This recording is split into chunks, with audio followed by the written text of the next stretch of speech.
De l'amour à la haine, il n'y a qu'un pas. Mais de l'amour à l'amitié, il y en a combien? C'est la question qu'on se pose. Salut YouTube, comment ça va? Aujourd'hui, on va parler de l'amitié. On va parler de ces attitudes un peu ambiguës où tu te dis mais attends, il me drague là ou comment ça se passe? Tu sais, ces moments où tu commences à regarder ton ou ta pote un peu différemment en mode est-ce qu'il ou elle est à fond sur moi? Est-ce que je suis à fond sur lui ou sur elle? C'est ce que je vous ai demandé de venir me raconter par message privé sur Instagram. Merci beaucoup d'avoir été aussi nombreux à réagir. Je sens qu'on va avoir des histoires croustillantes, donc c'est parti, allons-y. Ok, j'ai pas lu l'histoire en entier pour me laisser un peu de suspense, mais waouh, on est sur une vraie histoire un peu bizarre d'amitié. Gertrude, elle est amie avec son pote depuis 7 ans. 7 ans. Et c'est pas que ça bat de l'aile, c'est que bon, effectivement, c'est un peu bizarre quoi. Je te lis l'histoire, tu vas comprendre. Coucou Nad, c'est Gertrude. Yo Gertrude. J'ai un ami depuis maintenant 7 ans. On s'est rencontrés en première année de DUT. On est devenus meilleurs amis par la suite, sauf que voilà, j'ai peur qu'il ait des vues sur moi. Ah, ça c'est ennuyeux après 7 ans d'amitié. Il était en couple avec sa copine depuis le collège. Oh waouh, depuis le collège. C'est-à-dire qu'il était en couple avec elle depuis genre 10 ans, 15 ans. Il l'avait déjà quittée une fois pendant la licence et il m'avait dit que c'était pour qu'on soit ensemble. Ah oui d'accord, donc ça date pas d'hier en fait cette histoire. Je lui ai clairement dit que je ne le considérais pas du tout comme ça et qu'il n'était que mon ami à mes yeux. Du coup il s'est remis avec sa copine quelques semaines après, bref. Ah oui d'accord, non mais là on est quand même sur un tableau un peu bizarre. Je me suis arrêtée de lire à partir de là, donc à partir de maintenant, je découvre avec vous. Après ça, il m'a dit qu'il avait dit ça parce qu'il était triste et désespéré et qu'il était perdu dans sa vie. Genre j'assume pas avoir des vues sur toi, tu sais. On a été en froid pendant très longtemps suite à cette histoire et puis on est redevenus amis un petit peu plus tard. Il habite à Paris et moi dans le sud, je passe le voir une fois par an et on discute toutes les 2-3 semaines au téléphone. D'accord, donc une vraie bonne amitié quand même, parce que tu sais, souvent les amitiés à distance, parfois on a tendance à se perdre de vue tout simplement. Là vous vous voyez au moins une fois par an, vous vous appelez toutes les 2-3 semaines, c'est un vrai rythme tu vois. Moi ma meilleure amie qui est au Canada en ce moment, oui on s'appelle de temps en temps mais pas toutes les 2-3 semaines hein. Lorsqu'il demandait mon avis sur sa relation, je disais que selon moi elle n'allait malheureusement pas durer parce qu'il y avait un gros écart de valeur. Et alors là, elle me précise pourquoi, d'après elle, il y a un écart de valeur. Elle veut s'installer dans le sud et avoir des enfants, et lui n'en veut pas et il souhaite travailler à l'étranger. C'est pas ce qu'on appelle un écart de valeur, mais plutôt un écart de projet de vie, quoi. Clairement, si tu veux des enfants et que l'autre n'en veut pas, déjà c'est un gros problème, j'en ai parlé dans le 25-35 ans de la semaine dernière. Et puis pareil, si tu veux t'installer à l'étranger et que l'autre veut s'installer tranquillement dans le sud, bon, c'est quand même pas la même chose, quoi. C'est pas le même projet de vie, en fait. Bref, il y a quelques semaines, il l'a quitté de nouveau. Oh waouh, c'est Dallas l'histoire. On s'est parlé au téléphone et ses propos m'ont mise mal à l'aise. Selon lui, toutes les filles veulent coucher avec lui. Ah, remarque, tant mieux pour lui, j'ai envie de te dire. Hein. Il est de retour dans le sud pour les vacances et il aimerait me voir, mais je lui ai tout expliqué et malheureusement, il l'a mal pris. Sachant que je suis en couple et très heureuse avec mon Alphonse et que même si j'étais célibataire, je ne le considérerais de toute façon que comme un ami. Est-ce que tu crois que je me suis fait des films? PS, désolé pour mon message à rallonge, j'adore ce que tu fais, c'est toujours un plaisir d'écouter tes vidéos et d'avoir ton point de vue sur les histoires #amitié. Alors, est-ce que tu te fais des films ou pas, ma Gertrude? J'ai envie de te dire, le mec, ça faisait genre 10 ans qu'il était avec sa meuf, il l'a quitté une seule fois, c'était pour se mettre avec toi, ça a pas fonctionné, du coup il s'est remis avec elle, et puis après il t'a servi un mytho pérave du style oh non mais c'est parce que j'étais malheureux, j'étais seule. T'as raison, ouais, mon cul. Mais bon, admettons, pourquoi pas, tu vois, il a voulu sauver son ego et puis sans doute son amitié avec toi, donc ok. Maintenant ils se sont reséparés et pour de bon, j'ai l'impression, vu leur projet de vie, effectivement on est d'accord, ils étaient pas vraiment faits pour être ensemble, mais je te rejoins complètement sur le fait qu'il y a quelque chose de bizarre dans le sens où toi tu lui expliques que t'es en couple et que t'es très heureuse avec ton Alphonse et lui il fait la gueule, genre il le prend mal. À quelle heure il prend mal que toi ça va bien dans ta vie alors que lui il vient de se séparer? Enfin, tu sais, quand on est ami avec quelqu'un, on veut son bien. De toute façon, quand quelque chose est bizarre avec une personne du sexe par lequel tu es attiré et la personne en retour est attirée aussi, bref, quand les choses deviennent bizarres avec quelqu'un avec qui tu pourrais potentiellement avoir une histoire d'amour, il faut se poser la question inverse. Par exemple, admettons, si t'es attiré par les mecs, demande-toi si jamais il y avait une meuf qui te faisait un scénario comme ça, du style elle vient de se séparer de son mec et toi t'es trop heureuse avec ton mec et genre elle est pas du tout contente que toi tu sois heureuse avec ton mec. Tu te dirais quoi? Tu te dirais oh waouh, t'es pas ma pote toi. Et bah là c'est pareil. Alphonse là il est bien gentil, mais à quelle heure il est pas heureux pour toi que toi tout aille bien dans ta vie sur le plan sentimental?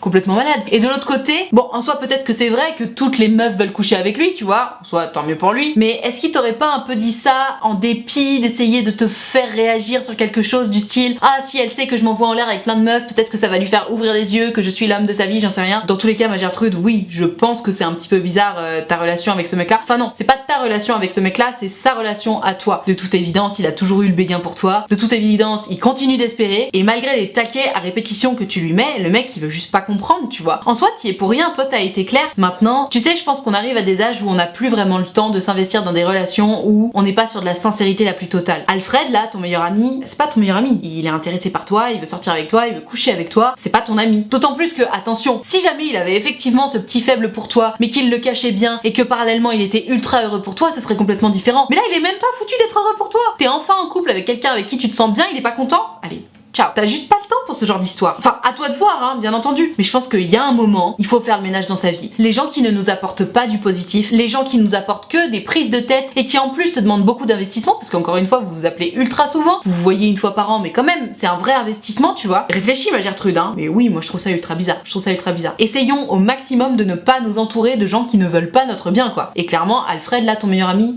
il veut pas ton bien. En tout cas, il veut pas que tu aies du bien avec un autre mec que lui. Donc, dans tous les cas, ça veut dire qu'il ne veut pas ton bien. Allez, on passe à l'histoire suivante. Aïe aïe aïe, pauvre Alphonse. Non seulement il se fait friendzone, mais en plus il se fait littéralement utiliser par une nana qui doit être un peu en manque affectif. Je te lis l'histoire, tu vas me dire si tu penses que c'est bizarre, mais bon, clairement pour moi c'est ultra cramé quoi. Salut Nat, j'espère que tu vas bien. Ça va très bien, merci. Je t'explique un petit peu ma situation. Je connais une fille depuis peu et je ne sais pas si c'est de l'amitié ou plutôt du flirt. En effet, on s'est ajouté sur les réseaux sociaux, on discute de temps en temps, mais elle est plutôt froide par message, même si elle m'envoie souvent le premier message ou alors elle répond à mes stories. Quand on se voit dans l'association dans laquelle on s'est rencontrés, phrase très difficile à dire, quand on se voit dans l'association dans laquelle on s'est rencontrés, elle est très tactile avec moi, elle me demande des câlins, elle s'assoit sur mes genoux, elle pose sa tête sur mon épaule, enfin bon, plein de petits trucs qu'elle fait pas forcément avec les autres. Et effectivement, les câlins, s'asseoir sur les genoux, etc., ce n'est pas anodin. Alors oui, ok, quand on a 14 ans, on fait ses expériences sociales, on tente des choses, ça passe. Là, les cocos, ils ont 18 ans passés, ça ne passe plus, hein. Tu t'assois pas sur les genoux d'un mec ou tu lui fais pas des câlins à répétition, ou tu lui demandes pas des papouilles, sans qu'il y ait un arrière-goût d'ambiguïté quand même. Faut arrêter de jouer au con. L'autre soir, on avait fini tous les deux assez tard et je lui ai proposé de la raccompagner en voiture. Et arrivé devant chez elle, on est resté dans la voiture à parler de tout et de rien, on avait mis un petit peu de musique. Et puis elle a fini par s'allonger et s'endormir sur ma cuisse. Non mais attends, câlin, papouille, je m'assois sur tes genoux, je m'endors sur tes cuisses. Attends, il y a un moment, faut passer à l'action les gars. Jusqu'ici tu me diras, tout va bien, je ne vois pas où est le souci. Et effectivement, en lisant l'histoire, je me disais, tout va bien. Mais comme j'ai déjà lu la suite, je sais ce qui va se passer. Ce qui me fait douter, c'est qu'elle sort d'une relation d'1 an et que par message, j'ai déjà eu des messages un peu friendzone du style « Tu m'inviteras à ton mariage ?»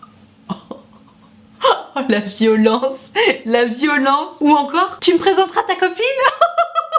Oh la bitch. Et d'autres conneries du style. Voilà un peu l'histoire, désolée pour ce message un peu très long. Un peu très long, ça ne se dit pas. Et puis ton message n'était pas si long que ça. Hashtag amitié. Merci et continue ce que tu fais. Merci à toi mon cher Alphonse de m'avoir raconté ton histoire. Parce que je pense qu'elle va aider beaucoup d'autres Alphonse et peut-être même Gertrude qui sont dans la même situation que toi. Alphonse, là ce qui se passe, clairement, c'est que Gertrude, oui elle est très sympa. Gertrude c'est sûr, elle t'aime beaucoup. Elle apprécie passer du temps avec toi et les messages qu'elle t'envoie, les câlins, etc. c'est sincère. Le souci, c'est que clairement, Gertrude, peut-être qu'elle a pas fait assez d'expériences sociales quand elle était au collège, c'est-à-dire faire des câlins aux garçons et se rendre compte que du coup la relation devenait ambiguë, ou alors au contraire elle en est parfaitement consciente et du coup elle en joue complètement. Elle te fait du chaud-froid, c'est-à-dire que elle prend tout ce qu'elle a à prendre chez toi, les bisous, les câlins, tu la ramènes en voiture, elle s'endort contre toi. En fait tu remplis ses piscines d'affection, mais comme elle est pas suffisamment intéressée par toi, elle veut pas sortir avec toi parce que physiquement ça matche pas. Malgré tout, ça matche suffisamment pour qu'elle ait envie de te faire des câlins, etc. Sauf qu'elle sait très bien qu'elle sortira pas avec toi. Et donc, qu'est-ce qu'elle fait? Elle prend tout ce qu'elle a à prendre en faisant des câlins, en s'endormant sur toi, etc.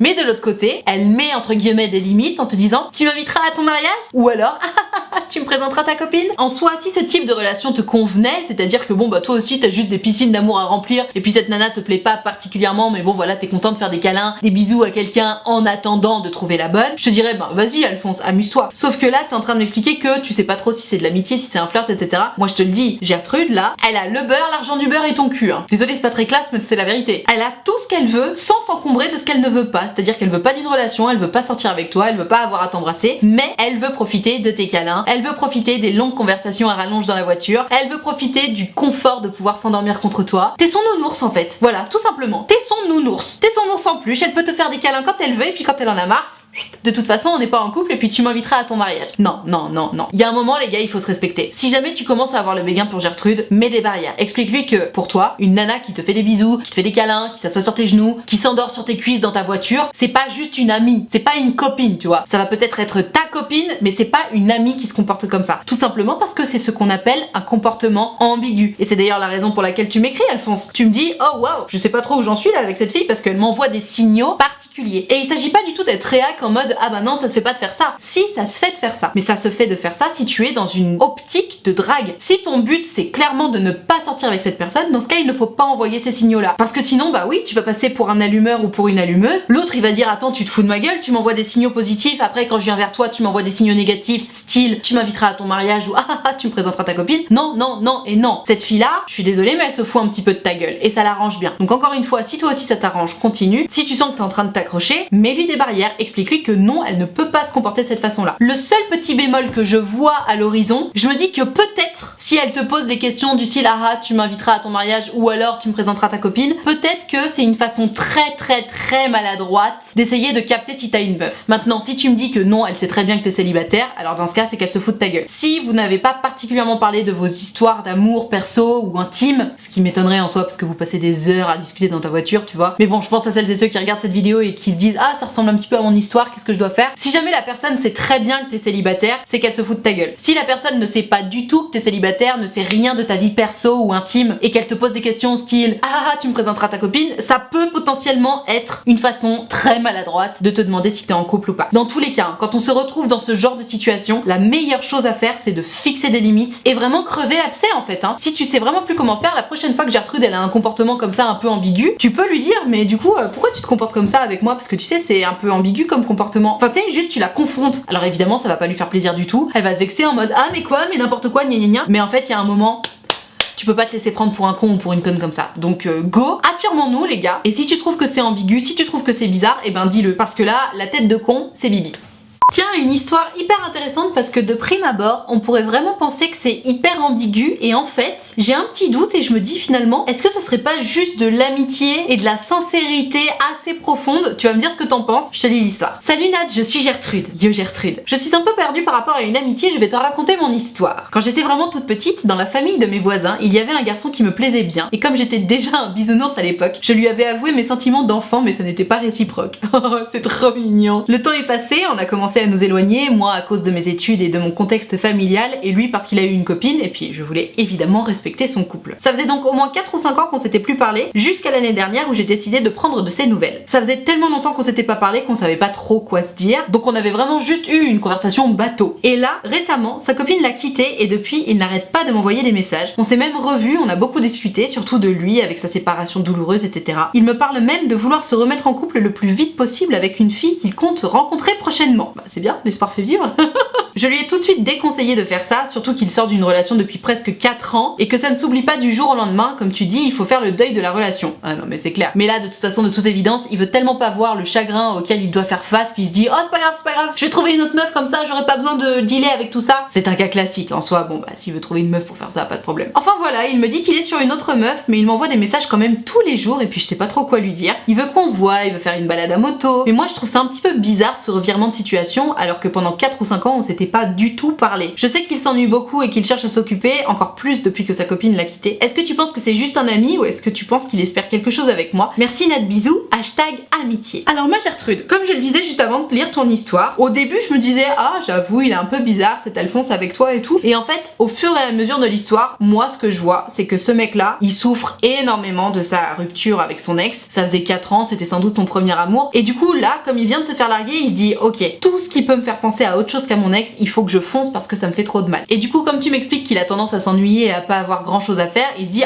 trop cool, il y a Gertrude qui est là, elle m'a envoyé des messages il y a pas longtemps, en ce moment on est particulièrement potes, donc je vais m'accrocher à cette meuf parce qu'elle est présente, parce qu'elle est disponible, parce qu'elle est cool, parce qu'elle est sympa, parce qu'elle est à l'écoute et que ça représente exactement tout ce dont j'ai besoin en ce moment. C'est la raison pour laquelle ma Gertrude, j'ai pas particulièrement l'impression qu'il soit ambigu avec toi. Parce que s'il était ambigu avec toi, il te dirait pas qu'il est à fond sur une autre meuf, qu'il va bientôt la rencontrer ou que sais-je, tu vois. S'il était ambigu avec toi, il parlerait pas d'autres meufs et il se concentrerait uniquement sur toi. D'autant plus que le deuxième élément qui me met un peu la puce à l'oreille sur le fait qu'il ne soit pas particulièrement ambigu avec toi, c'est que tu m'expliques que quand vous vous voyez, vous parlez de lui, vous parlez que de lui, de sa rupture, du fait qu'il est triste, mais à aucun moment vous parlez de toi. Et ce genre de comportement, tu sais, où tu vois quelqu'un quelqu'un, mais ce quelqu'un ne parle que de lui, bah c'est la preuve qu'en fait cette personne s'intéresse juste pas à toi. Quelqu'un qui s'intéresse à toi, quelqu'un qui veut sortir avec toi, t'inquiète pas que la personne va te poser énormément de questions parce qu'elle a envie d'en savoir plus sur toi, elle a envie de savoir ce qui se passe dans ta vie, est-ce que t'as quelqu'un en vue, etc. Là, c'est pas du tout ce qu'il fait Alphonse, hein. Il se contente de te parler de lui, il se contente de te proposer des choses que lui a envie de faire, lui t'envoie des messages, d'ailleurs tu me dis toi-même que tu sais pas trop quoi lui répondre. En fait, il est dans une espèce de relation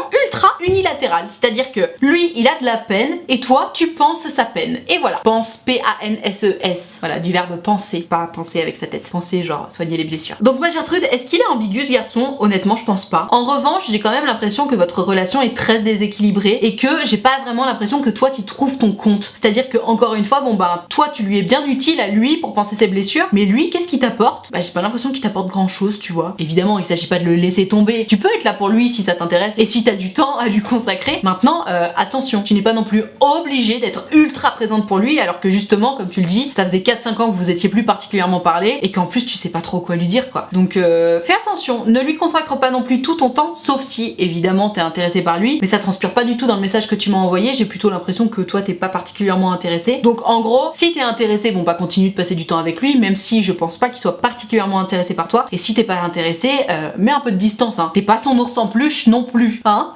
N'oublions pas. Allez, on passe à l'histoire suivante. On enchaîne avec Alphonse, sa meilleure amie qu'il a depuis 10 ans. Bah honnêtement, elle sait pas trop où elle a mal, hein. C'est-à-dire que de temps en temps elle est ambiguë, et quand c'est lui qui devient ambigu, elle dit ah arrête, tu forces, c'est nul. Un peu bizarre, je te lis l'histoire, tu vas me dire ce que t'en penses. Coucou Nad, j'ai 26 ans et j'ai une de mes meilleures amies que je connais depuis 10 ans avec qui ça a toujours été un peu ambigu. Ok, ça démarre bien. On s'est déjà embrassé à quelques occasions et on a toujours eu cette blague comme quoi c'était sûr qu'un jour on finirait par coucher ensemble. Ok, ça a le mérite d'être clair. De surcroît, récemment elle m'a raconté que plusieurs fois elle avait rêvé de ça, ou des trucs du style ah j'ai repensé à la fois où j'ai dormi avec toi, je sais pas pourquoi ça a commencé à m'exciter. Ah ouais, elle te chauffe de fou là, la copine, hein. Le truc c'est qu'elle a un blocage avec moi, elle a peur que ça change quelque chose entre nous, alors que pour moi on se connaît quand même assez et on est assez matures tous les deux pour pouvoir s'amuser sans risque, même si je comprends quand même son point de vue. De plus, quand il se passe un truc et que ça vient d'elle, c'est normal, mais si ça vient de moi, je suis un forceur. Alors ça m'étonne pas du tout. Quand on en parle en face à face, elle assume pas du tout ce qu'elle dit par message ou au téléphone et elle coupe la conversation en disant que je suis gênant. Bah voyons, c'est toujours ta faute évidemment. Du coup, je sais pas trop sur quel pied danser avec elle, donc je laisse faire parce qu'en soi, ça ne change pas radicalement ma vie. Mais bon, c'est quand même assez frustrant. Qu'est-ce que t'en penses? Hashtag amitié. Qu'est-ce que j'en pense mon Alphonse? Bah clairement, j'en pense que Gertrude, elle assume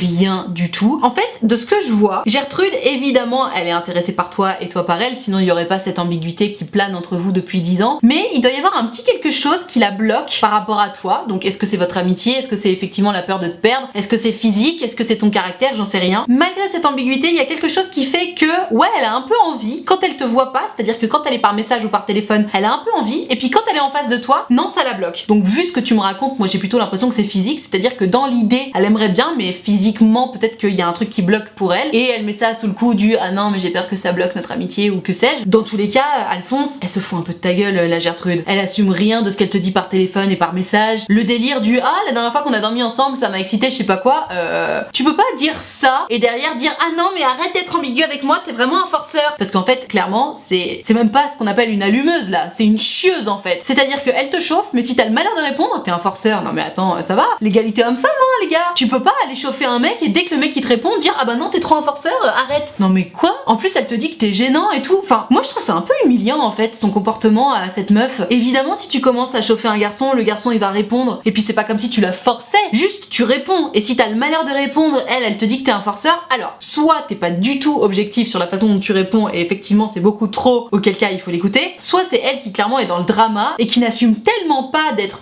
une allumeuse slash chieuse qu'elle te remet la faute dessus. Je ne te connais pas, je ne la connais pas, donc je n'ai absolument aucune idée de qui a tort entre guillemets dans l'histoire, mais si en regardant cette vidéo tu te dis bah non honnêtement franchement je réponds pas particulièrement gros par rapport à ce qu'elle me dit à moi, bah c'est que elle a un problème la meuf. Pour moi la meilleure façon de réagir quand on se retrouve face à ce genre de personnage, c'est d'entre guillemets couper les vivres. C'est-à-dire que depuis 10 ans vous avez toujours eu un peu cette ambiguïté entre vous. Imagine du jour au lendemain tu coupes l'ambiguïté. Par exemple quand elle t'envoie des messages ou quand elle t'appelle et qu'elle te dit des trucs un peu allumants style ah ah ça m'a trop excité de dormir avec toi, essaye pour une fois de renverser la situation en lui disant non mais arrête de me dire des trucs comme ça s'il te plaît, c'est un peu forceur ce que tu me dis. Mais alors attention, il faut la jouer fine, il s'agit pas d'être hyper mesquin en mode ah bah non c'est forceur, tu sais comme ce que tu m'as dit la dernière fois. Non non non, vraiment il faut la jouer fine en mode écoute je suis désolée mais arrête de me parler de ça s'il te plaît, ça me met un peu mal à l'aise, je suis pas du tout dans le mood là. Et là il va se passer quoi dans sa tête à la meuf? Elle va se dire quoi? Non mais comment? Moi je suis une forceuse mais n'importe quoi. fois et là tu vas voir, elle va se mettre à forcer. Parce qu'elle va se rendre compte qu'elle a perdu cette ambiguïté qui lui est si chère avec toi et du coup tu vas voir, elle va ramer un truc de fou pour qu'il se passe quelque chose entre vous. Pour moi, dans ce genre de situation, il faut jouer à œil pour œil, dent pour dent. Ah ouais, je suis un forceur? Ah ouais, tu te fous de ma gueule? Pas de problème, tu vas voir, c'est toi qui vas devenir la forceuse et c'est moi qui vais me foutre de ta gueule. Et pour inverser la tendance, je te dis, la seule chose à faire, c'est de ne rien faire. Quand elle commence à essayer de t'allumer, tu fais vraiment genre t'as rien vu, t'as rien entendu ou tu changes de sujet ou même tu lui dis écoute arrête s'il te plaît, ça me met mal à l'aise et tu vas voir, c'est magique. Surtout sur ce genre de personnage. Amuse-toi bien Alphonse et hésite pas à venir me raconter si ça a fonctionné parce que de toute façon j'en suis sûre.